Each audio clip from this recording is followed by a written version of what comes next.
अब वो सावन के महीना में पानी सिटेर सिटेर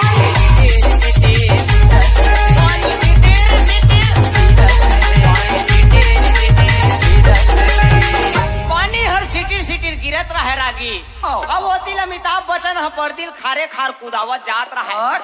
अब बेचारा कुदा कुदा दोकर भनई अब मैदान में गिरत है कि सावन के महीना में पानी सिटेर सिटेर पानी सिटेर सिटेर पानी सिटेर सिटेर गिरत तो के भैया पानी ह सिटेर सिटेर गिरत है रागी। अवती ऐश्वर्या राय हटूटा झऊ हलधार के गोबर भी नहीं धरे आए। अब ये जहां ले रवीना टंडन घालो सुपाल धार के पहुंच गए।